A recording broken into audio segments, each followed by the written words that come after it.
Hello everyone. Today let's learn about simple future tense, the formation of the sentences of simple future tense.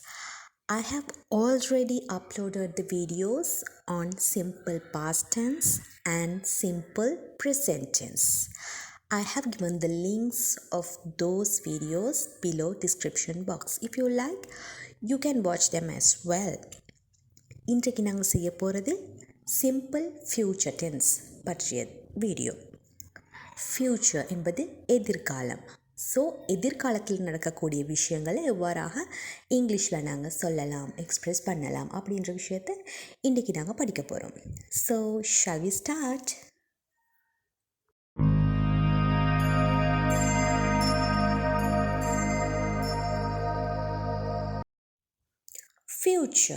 Future அப்படின்றது என்ன? எதிர்காலம் tomorrow, day after tomorrow, next week, next year, அந்த மாதிரி நாளை மறுநாள், அடுத்த வாரம், அடுத்த வருடம், இந்த மாதிரி எதிர்காலத்தில் நடக்கிற விஷயங்கள் தான் ஃப்யூச்சர். எதிர்காலம் அப்படின்றதுக்கு தான் நாங்கள் ஃப்யூச்சர்னு சொல்லுவோம். ஸோ இந்த சிம்பிள் ஃப்யூச்சர் டென் மூலமாக நாங்கள் எதிர்காலத்தில் நடக்கவிருக்கக்கூடிய விஷயங்களை சொல்லக்கூடியதாக இருக்கும். ஃபார் எக்ஸாம்பிள், நான் வெற்றி பெறுவேன், ஐ வில் வின். ஓகே. நான் அடுத்த வாரம் வெளிநாடு செல்வேன், அதாவது எதிர்காலத்தில் நடக்கிற விஷயங்களை சொல்வதற்காகத்தான் நாங்கள் இந்த ஃப்யூச்சர் டென்ஸை யூஸ் பண்ணுவோம். இப்போ நாங்கள் ஃப்யூச்சர் டென்ஸோட ஃபார்மேட் எப்படி வரும்ன்றதை பார்க்கலாம். Okay, simple past tense format எப்படி வரும்னு உங்களுக்கு தெரிஞ்சிருக்கும். எப்படி? சப்ஜெக்ட், அடுத்ததாக வேர்ப், ஃபர்ஸ்ட் பெயர்ச்சொல் வரும், அடுத்தது வினைச்சொல் வரும். ஆனால் சிம்பிள் ஃப்யூச்சர் டென்ஸ்லையும் சிம்பிள் பாஸ்ட் டென்ஸ்லையும் அது ரெண்டும் மட்டுமல்ல, இன்னொரு வேர்பும் வரும். அதுக்கு நாங்கள் என்ன பேர் சொல்லுவோம்டா ஆக்சிலரி வேர்ப் அல்லது ஹெல்பிங் வேர்ப். ஸோ சிம்பிள் பாஸ்ட்டுக்கும் சிம்பிள் ஃப்யூச்சருக்கும் இந்த மாதிரியான ஒரு ஹெல்பிங் வேர்ப் இடையில் வரும். எதுக்கு இடையிலண்டா? சப்ஜெக்ட்டுக்கும் வேர்புக்கும் இடையில் வரும். ஓகே. அப்போ உங்களுக்கு தெரிஞ்சிருக்கும் அந்த சிம்பிள் பாஸ்ட் டென்ஸில் வரக்கூடிய அந்த ஆக்சிலரி வேர்ப் என்னண்டா டிட் அப்படின்ற வேர்ட்.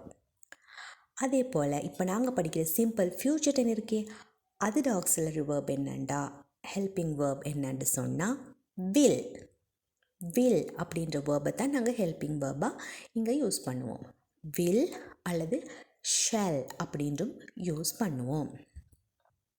நாங்கள் வில் அப்படின்றது ஹெல்பிங் வேர்பை எல்லா விதமான ப்ரோனவுன்ஸுக்கும் யூஸ் பண்ணலாம்.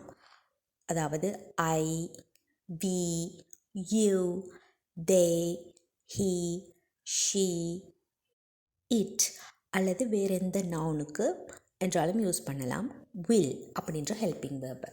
ஆனால் ஷெல் அப்படின்ற ஹெல்பிங் வேர்பை நாங்கள் ஐ மற்றும் வி இந்த ரெண்டுக்கும் மட்டும்தான் யூஸ் பண்ண முடியும்.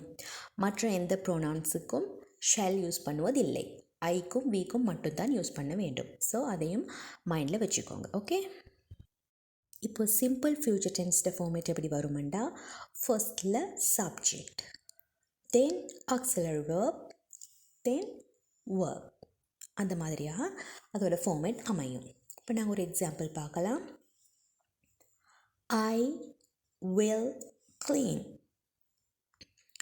ஐ என்பது சப்ஜெக்ட், வில் ஹெல்பிங் வேர்ப் அல்லது ஆக்சிலரி வேர்ப், தென் க்ளீன் அது வேர்ப். ஹீ வில் க்ளீன், அவன் சுத்தம் செய்வான். She will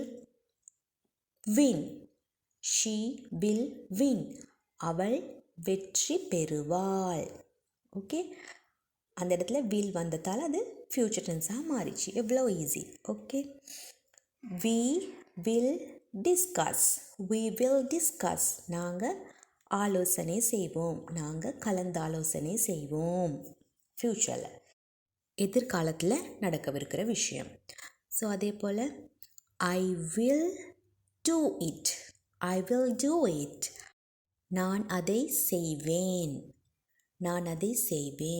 It will happen in future. I will do it. அதே போல் எங்களுக்கு I என்று வரும் பொழுது shall அப்படின்ற வேர்டையும் யூஸ் பண்ணலாம் என்று நான் சொன்னேன் தானே. So I shall do it. I shall do it.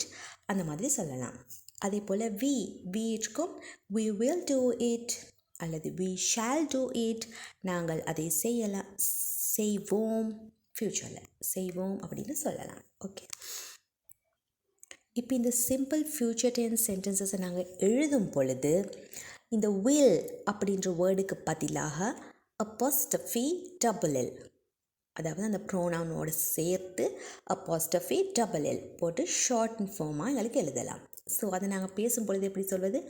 I'll, I will என்றதுக்கு பதிலாக I'll, he will அப்படின்றதுக்கு பதிலாக he'll, she will இதுக்கு பதிலாக she'll, will. ஓகே, இந்த மாதிரி ஷார்ட் பண்ணி எங்களால் யூஸ் பண்ண முடியும். அதே போல் நாங்கள் ஃப்யூச்சரில் ஒரு விஷயம் செய்கிறதில்லை, நான் நாளை இந்த வேலையை செய்வதில்லை, அவன் நாளை போவதில்லை, அவர்கள் அடுத்த வாரம் பங்கு பற்றுவதில்லை, அந்த மாதிரி இல்லை என்று சொல்வதற்கு நாங்கள் எப்படியாக சென்டென்ஸ் உருவாக்கலாம் என்று பார்ப்போம். அது வெரி மச் ஈஸி. எப்படி? அந்த will ஓட சேர்த்து ஒரு நாட் போடுறது மட்டும்தான் விஷயம். ஓகே, வேறு எந்த சேஞ்சும் இல்லை. I will not do அல்லது I shall not do. We will not eat, நாங்கள் சாப்பிட மாட்டோம். இது ஃப்யூச்சர். will வந்ததால் ஃப்யூச்சர் ஆகிட்டு. We shall not eat. Okay, they will not play. He will not win, அவன் வெற்றி பெற மாட்டான். She will not discuss, அவள் கலந்தாலோசனை செய்ய மாட்டாள் ஃப்யூச்சரில். அப்போ அப்படி நடக்காது அப்படின்னு சொல்கிறதுக்காக தான் நாங்கள் இந்த நாட், will not அல்லது shall not இந்த மாதிரியாக யூஸ் பண்ணோம். It's very easy. இதே போல் இன்னொரு விஷயம் நீங்கள் என்ன வச்சுக்கோங்க, நாங்கள் ஃபர்ஸ்ட்டுக்கு will shall யூஸ் பண்ணும் பொழுது அதை ஷார்ட்டன் பண்ணி ஷீல், ஹீல் அந்த மாதிரி யூஸ் பண்ணோம் தானே. அதே மாதிரி இதையும் எங்களுக்கு ஷார்ட் பண்ணலாம். எப்படின்னா அந்த wilலையும் நாட்டையும் சேர்த்து want, WON apostrophe T, want அந்த மாதிரி யூஸ் பண்ண முடியும். will not பதிலாக want. I will not plan, அதை எப்படி எழுதலாம்? I want plan. எழுதவும் முடியும், பேசவும் முடியும். ஓகே, I will not planக்கு பதிலாக I want plan. ஸ்பெல்லிங்கை மனசில் வச்சுக்கோங்க. எப்படி? WO apostrophe T, want. I want plan. He will not clean, அதுக்கு பதிலாக எப்படி? He won't clean. He won't clean. Okay, அதே போல் இவ்வாறான ஃப்யூச்சரில் நடக்கக்கூடிய விஷயங்கள் சம்பந்தமான questions எப்படி கேட்கலாம் அப்படின்றத இப்போ பார்ப்போம். Okay, question format of this simple future tense. இப்போது for example let's say he will clean the room. He will clean the room. அவன் அறையை சுத்தம் செய்வான் அப்படின்ற ஒரு சென்டென்ஸ் இருக்குது. இதே விஷயத்தை நாங்கள் கொஸ்டினாக கேட்க போகிறோம். அவன் அறையை சுத்தம் செய்வானா அப்படின்னு கொஸ்டினாக கேட்க போகிறோம். பற்றி எப்படி கேட்குறது? இங்கே இருக்கிற will அப்படின்ற auxiliary verb-ஐ நாங்கள் சென்டென்ஸோட பிகினிங்க்கு கொண்டு வர வேணும். அவ்வளவே தான். ஓகே, will என்ற auxiliary verb அல்லது ஹெல்பிங் வேர்ப்னு சொல்லுவோம். அது சப்ஜெக்ட்டுக்கு அடுத்ததாகத்தான் இருக்குது சென்டென்ஸ். அப்போ அதை நாங்கள் என்ன செய்ய வேண்டும்? சப்ஜெக்ட்டுக்கு முன்னாடி கொண்டு வந்து போட வேண்டும். ஸோ அப்போ எப்படி வரும்? will he clean the room? will he clean the room? will he clean the room tonight? இன்றைய இரவு க்ளீன் பண்ணுவானா? அந்த மாதிரி கேட்கலாம். Okay, will she clean the room? Okay, will you clean it? will you clean it? நீங்கள் clean பண்ணுவீங்களா அப்படின்னு. அதே எங்களுக்கு மாற்றியும் கேட்கலாம். will not he clean the room? Okay, will not he clean the room? இந்த இடத்துல நாங்கள் will not என்று யூஸ் பண்ணுறதுக்கு பதிலாக want என்று யூஸ் பண்ணும் பொழுது அந்த சென்டென்ஸ் மிகவும் அழகாக இருக்கும். want he clean the room? want she clean the room? won't you clean it, won't you clean the room, அந்த மாதிரி கேட்கலாம். அதே போல் will I clean it, will I clean it அல்லது shall I clean it. இந்த இடத்துல willுக்கு பதிலாக shall use பண்ணுறது மிகவும் அழகாக இருக்கும். shall I clean it அந்த மாதிரி கேட்கலாம். shall I clean it. Okay, அதே போல் will we clean it அப்படி கேட்கலாம். அல்லது ஷால் வி clean it. இந்த ரெண்டு இடத்துல இந்த கொஸ்டின் ஃபார்மேட் வரும்போது ஆக்சுவலி இந்த ஐக்கும் வீக்கும் ஷல் யூஸ் பண்ணுறது தான் மிகவும் அழகாக இருக்கும் வில்லுக்கு விட. Shall I clean it, shall I do that, shall we go, shall we play, இந்த மாதிரி அழகாக கேட்கலாம். இப்போ நாங்கள் எக்ஸாம்பிளுக்கு ஒரு சென்டென்சஸை யூஸ் பண்ணி முன்னாடி படித்த எல்லா ஃபார்மேட்ஸ் ஆஃப் சென்டென்சஸையும் உருவாக்கி பார்க்கலாம். Okay, then it will be much clear to you. they will eat அல்லது they'll eat. அவர்கள் சாப்பிடுவார்கள். they will eat. அதே விஷயத்தை நாங்கள் நெகட்டிவாக சொன்னோம்டா they will not eat. அவர்கள் சாப்பிட மாட்டார்கள். they will not eat. அதே ஷார்ட் பண்ணி சொன்னால் they won't eat. they won't eat. இந்த விஷயத்தை நாங்கள் கொஸ்டினாக கேட்போம். அவர்கள் சாப்பிடுவார்களா? will they eat, will they eat. Okay, அந்த விஷயத்தை நாங்கள் அவர்கள் சாப்பிட மாட்டார்களா, அவங்க சாப்பிட மாட்டாங்களா அப்படி கேட்கோம்டா won't they eat, won't they eat அவ்வாறாக கேட்கலாம். ஓகே, இன்னொரு எக்ஸாம்பிளை பார்க்கலாம்.